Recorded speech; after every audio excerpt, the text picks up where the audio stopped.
దినపు ప్రార్థనలు ఏకీవిస్తున్న ప్రతి ఒక్కరికి ప్రభు నామంలో వందనాలు శుభాలు కూడా తెలియచేస్తూ ఉన్నాను. జీవం కలిగిన యెహోవా నామం పేరట ఉదయకాల సమయంలో ప్రతి ప్రార్థనలు ఏకీవిస్తున్న మీకు దేవుడు ఆయుష్ ఆరోగ్యాలు సుఖ సంతోషాలతో వర్ధిల్లాలని మనస్ఫూర్తిగా కూడా కోరుకుంటూ ఉన్నాను. ఈ దినమునకై కావలసినటువంటి ఒక చక్కటి వాక్కును రోమా పత్రిక 14వ అధ్యాయము 8వ వాక్కులో దేవుడు మనతో మాట్లాడుతున్నటువంటి మాట, మనము బ్రతికినను ప్రభు కోసమే బ్రతుకుచున్నాము, చనిపోయినను ప్రభు కోసమే చనిపోచున్నాం. కాబట్టి మనము బ్రతికినను చనిపోయినను ప్రభువారమై ఉన్నాము. హల్లెలూయా, స్తోత్రం. బ్రతుకుట క్రీస్తు కొరకే, చావైన మేలే అని అపోస్తులైన పౌలు గారు ఓ చక్కటి సవాలు కలిగినటువంటి మాటను మన ముందు ఉంచి ఉన్నారు కదా. ఆ మాట ప్రకారంగా మనమైతే ఈరోజు జీవించటానికి ప్రయత్నం చేద్దాం. పౌలు గారు చెప్పిన మాటల యందు లక్ష్యం ఉంచుదాం. మనమందరము కూడా బ్రతుకుట క్రీస్తు కొరకే బ్రతకటానికి ప్రయత్నం చేద్దాం. చనిపోయిన ప్రభు కొరకే, ప్రభు మన యొక్క జీవితాలను ఆయన రాజ్యమునకు చేర్చుట కొరకన్న విషయాన్ని మనం మర్చిపోకూడదు. మనమందరము కూడా ప్రభువారమై ఉన్నాం. జీవం కలిగిన యెహోవా దేవుడి కృపను బట్టి అందరము ఆయన కృపకు పాత్రులు అవ్వాలని దేవుడు మాట్లాడుతున్నటువంటి ఓ మంచి మాట. మన సాక్ష్యాన్ని బట్టి, మన జీవితాన్ని బట్టి, మన నడవడికను బట్టి, మన ప్రవర్తనను బట్టి దేవుడు ఒకరోజు లెక్కలోనికి తీసుకొచ్చినప్పుడు ఆ యొక్క క్రియలు, ప్రార్థన, సాక్ష్యం, విశ్వాసాన్ని బట్టి బ్రతికితే క్రీస్తు కొరకు బ్రతికారా లేదా లోకంలో ఉన్న వాటి కొరకు బ్రతికారా, దేవుడికి అసహ్యకరమైన కార్యాలు చేశారా, ఇష్టమైన కార్యాలు చేశారా, ఈ రెండు దేవుడు మన ముందు ఉంచి ఉన్నారు. పరలోకము చేరాలనుకుంటున్నావా, పాతాళమునకు చేరాలనుకుంటున్నావా, దేవుడు మంచి చెడ్డలను మన ముందే ఉంచి ఉన్నారు. నీ జీవితంలో ఏ ఉద్దేశముతో నీవు ఉన్నావు, ఏ కోరికతో నీవు ఉన్నావు, ఏ తలంపుతో నీవు ఉన్నావో ఒకసారి యోచించుకో. దేవాతి దేవుడు మనతో మాట్లాడుతున్నా, బ్రతికితే నువ్వు క్రీస్తు కొరకు బ్రతుకు, చావైనా మేలే అని రోషము కలిగినటువంటి మాట కలిగి ప్రతి ఒక్కరు ఉండాలని దేవుడు మాట్లాడుతూ ఉన్నారు. నిజమే కదా. ఏదైనా ఆపద వచ్చినప్పుడు, సమస్య వచ్చినప్పుడు అమ్మో ఈ దేవుడు మాకొద్దు అని, మేము కాదు అని చెప్పి సాకులు చెప్పేవారు చాలామంది కూడా ఉన్నారు. అదే పేతురు గారు కూడా యేసుక్రీస్తు ప్రభు వారితో నీవు ఉన్నావు అని అంటే, నేను ఉండలేదు, నేను అక్కడ లేను, నువ్వు చూడలేదు అని ముమ్మారు బొంకి ఉన్నాడు కదా. అలాగే బొంకుకుంటూ ఉన్నారు ఈనాడు మానవాళి జనాభా. ఎందుకంటే అవును, ఆపద వచ్చినప్పుడు, సమస్య వచ్చినప్పుడు, కష్టం వచ్చినప్పుడు నాకు ఇదే కావాలి, దేవుడు కాదు అని చెప్పే మనుషులు చాలామందిని కూడా ఈ రోజుల్లో మనం చూస్తున్నాం. కాబట్టే దేవుడు ఈ దినమునకై సరిపోయినటువంటి వాక్యమును, బ్రతికితే నువ్వు క్రీస్తు కొరకు బ్రతుకు అనేటువంటి మాటను దేవుడు మన ముందు ఉంచి ఉన్నాడు. దేవుడు మాట మన ముందు ఉన్నప్పుడు ఆ మాటకు లోబడే వారిగా ఉండుటకు ప్రయత్నం చేయాలని కూడా మీకు తెలియచేస్తూ ఉన్నా.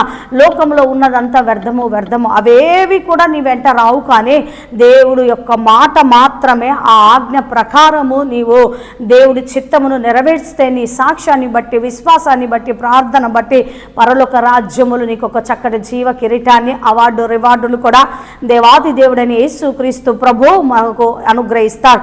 మన ఆది పితరులు ఎంతో మంది కూడా అలాంటి సాక్ష్యాన్ని పొందుకొని ఉన్నారు, ఆత్మ సాక్షులు అయి ఉన్నారు. స్టెఫెన్ అయితే రాళ్లతో కొట్టబడి చంపబడినప్పటికీ కూడా ప్రభు నువ్వు తప్ప నాకు ఇంకెవ్వరు కూడా లేరయ్యా అని చెప్పి చక్కటి సాక్ష్యాన్ని ఇచ్చి నీ వైపు మాత్రమే చూస్తూ తన ప్రాణములను కూడా విడిచిపోయి ఉన్నాడు. మనము కూడా అలా ఉండటానికి ప్రయత్నం చేయాలని ప్రభు అయిన యేసుక్రీస్తు నామంలో కూడా మీకు తెలియచేస్తూ ఉన్నారు.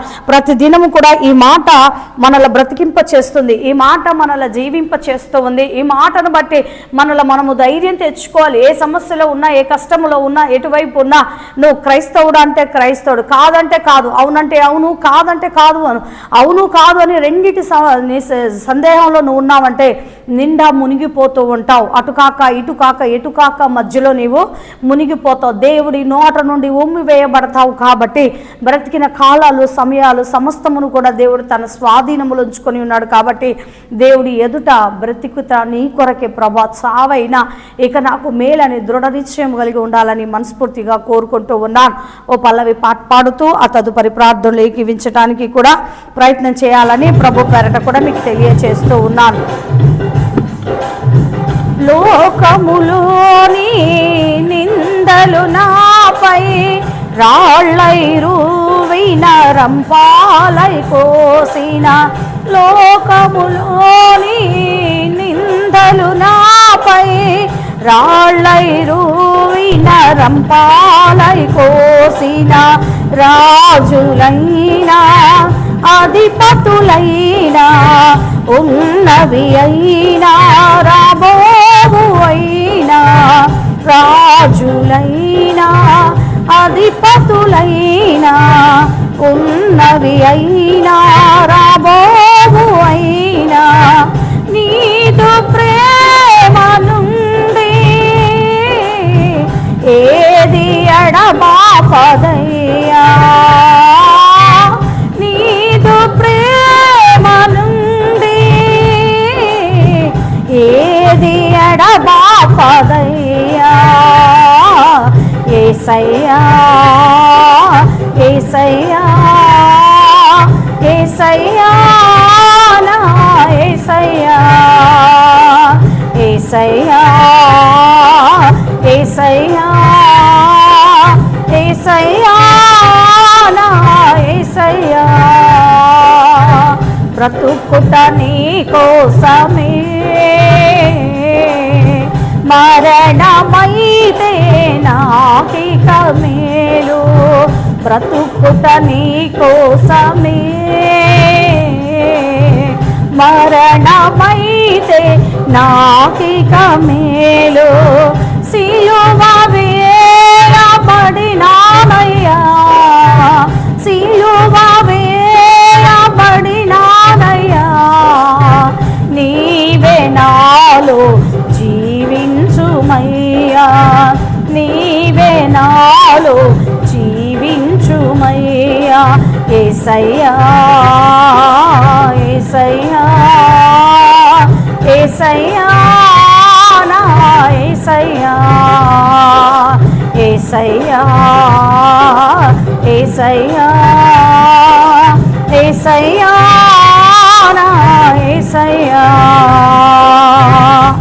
ప్రార్థనలోకి విద్దాం. పరిశుద్ధుడా, కృపగలిగిన తండ్రి, మంచి కాపరువైన దేవా, వందనాలు స్తోత్రములు చెల్లిస్తున్నాను ప్రభా. అద్భుతమైన మాట ద్వారా తండ్రి నీవు నాతో మాతో మాట్లాడిన విధానం బట్టి నీకు స్తోత్రాలు. రోమా పత్రిక 14:8 దేవా మీరు మాట్లాడిన మాటను బట్టి హృదయపూర్వకమైన కృతజ్ఞతలు చెల్లిస్తున్నా. బ్రతుకుట నీ కోసమే ప్రభా, చావైనా ఇక మేలే అనేటువంటి ప్రభా ఈ మాటను బట్టి నీ సముఖంలో ప్రార్థన చేయించున్నాం. సిలువ వేయబడిన సాక్షులుగా నిలబడి ఉండుటకు ప్రభా, రక్షణ పాత్రను చేతపుచ్చుకొని యెహోవా నామం పెరట ముందుకు సాగుటకు నీవే కృప చూపండి. లోకములో ఎన్నో నిందలు, ఎన్నో అవమానాలు, ఎన్నో రాళ్ళు ప్రభా, మనుషులు రంపం వలె కోసినప్పటికీ కూడా ప్రభా నీదు ప్రేమ నుండి మమ్మల్ని ఏది కూడా ఎడబాపదని ఒక మంచి మాటను ప్రభా నువ్వు తెలియచేసావు తండ్రి. నిందలు వచ్చినప్పుడు ప్రభా, అవమానాలు వచ్చినప్పుడు ప్రభా, చివరికి ప్రాణం పోయే స్థితిలో ఉన్నప్పటికీ కూడా ప్రభా నీ ప్రేమ మాకు తోడుగా ఉంటుందన్న విషయాన్ని మేము మర్చిపోకుండా ప్రభా, విడిచిపెట్టకుండా ప్రభా నీ వైపు చూచుటట్లు నీవే కృప చూపమని అడుగుచూ ప్రార్థిస్తున్నాను ప్రభా. నీకు వందనాలు చెల్లిస్తున్నా. అవును తండ్రి నాయన, సిలువ వేయబడిన సాక్షులుగా ప్రభా నీ కొరకు జీవించే బిడ్డలుగా ప్రతి ఒక్కరుండునట్లు మీరుండి సహాయములు చేయమని అడుగుచు సమస్త ఘనత మహిమ ప్రభావములు కూడా మా అందరి ద్వారా మీరు మాత్రమే పొందుకోమని నీ కొరకు సజీవ సాక్షులుగా హతసాక్షులుగా మిగిలిపోనట్లు మీరుండి సహాయములు చేయమని నన్ను నేను తగ్గించుకుంటున్నాదుడు ప్రేరక్షకుడైన యేసు ప్రభు నామం పేరటి ప్రార్థనలు సమర్పిస్తున్నాను తండ్రి. ఆమేన్. దేవుడు మిమ్ముల మీ కుటుంబాల దీవించునుగాక.